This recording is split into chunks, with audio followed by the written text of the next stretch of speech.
Sí, otra pregunta que es muy fascinante. El Evangelio de Juan se conoce popularmente y tradicionalmente como un evangelio teológico. Sin embargo, este énfasis teológico también debe ser entendido dentro de un marco histórico. Es muy difícil pensar que el escritor del Evangelio simplemente estaba pensando teología abstracta o ideas desconectadas de la realidad. Realmente los discursos de Jesús que encontramos, las enseñanzas, los debates con líderes religiosos en la sinagoga, tienen un raigambre histórico, responden a situaciones históricas particulares. Ok. Una de esas situaciones históricas particulares tenía que ver con los conflictos culturales a finales del primer siglo. Era muy común en el primer siglo que comunidades de trasfondo judío, especialmente líderes de sinagogas o líderes en el templo, particularmente antes del año 70 antes de Cristo, tuvieran una visión bastante etnocentrista. Es decir, nosotros somos los hijos de Dios, nosotros pertenecemos a Dios, Moisés pertenece a nosotros, somos hijos de Abraham, hemos heredado las escrituras de Moisés. En fin, una cosmovisión bastante etnocentrista. Sin embargo, el Evangelio de Juan parece responder a ese tipo de cosmovisión al sugerir que cualquier hombre o cualquier mujer, cualquier persona de cualquier trasfondo cultural que cree en Jesucristo puede llegar a ser hijo de Dios. Y esa afirmación, que para nosotros es bastante común hoy día, era revolucionaria en el siglo primero, en el contexto que conocemos de aquella época.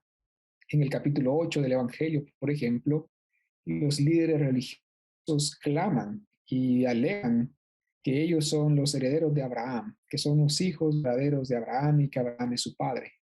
Sin embargo, en el capítulo 1, Juan ha dicho que todas las personas que reciben a Jesucristo pueden llegar a ser legítimos hijos e hijas de Dios. Y por eso tenemos nuevamente samaritanos, romanos, griegos, siendo invitados a formar parte de esta comunidad multicultural. Así que es una idea teológica novedosa en el siglo primero, pero que responde a ciertos énfasis culturales, especialmente en comunidades de trasfondo judío a finales del primer siglo. Otro énfasis teológico que encontramos en el Evangelio de Juan tiene que ver con la cristología misma. ¿Quién es Jesús? Esa es una pregunta que los discípulos se hacen repetidas veces en los cuatro evangelios. Y en el Evangelio de Juan, esa pregunta asalta las mentes de los discípulos, especialmente durante los discursos de despedida, desde los capítulos 13 al 16. Y podemos incluir el capítulo 17, que es la oración final de Jesús también. Así que en esta sección, en donde Jesús está solo, el grupo de discípulos está tratando de explicarle lo que va a pasar en Jerusalén durante la última semana de vida que él tiene. Los discípulos están muy confundidos. Ellos se preguntan, ¿quién es este hombre? ¿Quién es esta persona? Lo hemos visto caminar sobre el agua, lo hemos visto multiplicar el pan, lo hemos visto proveer vino en una boda, lo hemos visto sanar a un ciego de nacimiento, pero ¿quién es él? Es la pregunta que asalta las mentes de los discípulos de Jesús. Y una de las peculiaridades del Evangelio de Juan es que tiene una cristología que llamamos una cristología alta. Tradicionalmente se hace una distinción entre una cristología alta y una cristología baja. Una cristología baja básicamente es una cristología que explica la humanidad de Jesús. Él era un judío del primer siglo, era un carpintero, hijo de José y de María, nació en Belén, creció en Galilea, en Nazaret. Esa es la cristología baja, la humanidad de Jesús en términos muy generales. Y el Evangelio de Juan tiene versos y versículos que se refieren a la humanidad de Jesús que son muy claros. Pero el énfasis mayor, me parece a mí, es en una cristología alta. Quiere decir una cristología que desarrolla la divinidad de Jesús. El Jesús que ha estado caminando por las aldeas de Galilea con los discípulos no es otro, sino Dios mismo, que ha venido del cielo a visitar a su creación. para salvarlas de este mundo que está sumido en las mentiras, en los engaños y en la oscuridad del gobernador de este mundo, que es una frase que Juan utiliza. Así que la cristología del Evangelio de Juan, otro énfasis teológico de este libro, es una cristología alta acerca de la divinidad de Jesús. Y nuevamente, esto tiene un trasfondo histórico. Las comunidades de las sinagogas a finales del siglo I y durante el tiempo de Jesús creían en Dios. Realmente no era un problema de ateísmo en aquella época, ellos creían en Dios. Pero la idea nueva que Juan propone es que ese Dios en quien ellos creen es Jesús mismo. Y al Dios revelarse en Jesús, ese es la tesis de Juan, no se rompe el monoteísmo judío, sino se mantiene la unidad divina. Es decir, Dios se revela en Jesucristo. No tenemos dos diferentes dioses, uno en la tierra y uno en el cielo, sino uno solo. Es el mismo monoteísmo que se revela en Jesucristo. Ejemplos de esta idea son claros en varias partes del Evangelio. Uno de ellos es en el capítulo 10, en donde Jesús está debatiendo con algunas personas de la sinagoga y claramente les dice él que él es uno con el Padre. En el capítulo 17, cuando está orando al Padre, Jesús también dice, Padre, nosotros somos uno, y así como nosotros somos uno, quiero pedirte que traigas unidad a la comunidad de creyentes. En el discurso de despedida, también uno de los discípulos le pregunta a Jesús, Jesús, ¿quién eres tú? Felipe hace esa pregunta. Y Felipe le dice, muéstranos al Padre y nos bastará. Y Jesús le responde, si me has visto a mí, has visto al Padre. Así que son versículos en este Evangelio que son muy claros acerca de la cristología alta que encontramos en el Evangelio de Juan.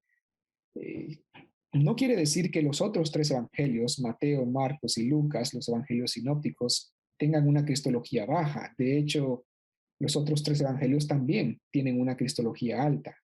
Pero la diferencia radica en que la cristología alta es mucho más explícita en el Evangelio de Juan, más que lo que encontramos en los otros tres evangelios. Y un tercer tema teológico importante en este evangelio tiene que ver el Espíritu Santo. La neumatología, como le llamamos, o la doctrina o la enseñanza acerca del Espíritu Santo. Nuevamente, esta es una doctrina que responde a ciertas circunstancias históricas en el primer siglo. El Evangelio de Juan es muy rico en una teología simbólica acerca del Espíritu. El Espíritu relaciona con el agua, por ejemplo. En el capítulo 3 se habla de un nacimiento del agua y del Espíritu. Vemos esa conexión bastante cercana entre el simbolismo del agua y la persona del Espíritu Santo. Luego, en el mismo capítulo 3, cuando los discípulos platican con Juan el Bautista, tenemos ese versículo que dice que Jesucristo es el que da el Espíritu sin medida, es decir, lo da con una abundancia increíble, asombrosa. Y luego en el capítulo 4 tenemos a Jesús ofreciéndole agua viva a la mujer de Samaria. Eso es nuevamente una invitación a ser parte de la comunidad de creyentes a través del Espíritu Santo. Era una comunidad, si puedo usar la palabra, yo sé que la palabra se usa en diferentes contextos, pero la comunidad o las comunidades que primero leyeron el Evangelio de Juan eran comunidades pentecostales, no en el sentido moderno que nosotros le llamamos pentecostales, sino en el sentido del primer siglo, de que esas comunidades estaban llenas, repletas y vivían rodeadas de la presencia del Espíritu Santo. Y eso explica por qué tenemos tanto énfasis en la persona del Espíritu en el Evangelio de Juan. Cuando Jesús estaba muriendo en la cruz, por ejemplo, eh, tenemos la observación de que alguien traspasó su costado y de su costado salió agua. Y nuevamente una referencia al Espíritu. Después de la resurrección, Jesús se acerca a los discípulos, sopla sobre ellos y el evangelista dice que este soplo es una referencia al soplo de vida que viene a través del Espíritu Santo. Jesús mismo dice en capítulo 20, versículo 22, recibid el Espíritu Santo y sopla sobre ellos. Así que los grupos que primero recibieron el Evangelio de Juan eran grupos que tenían un contacto bastante cercano con el Espíritu Santo.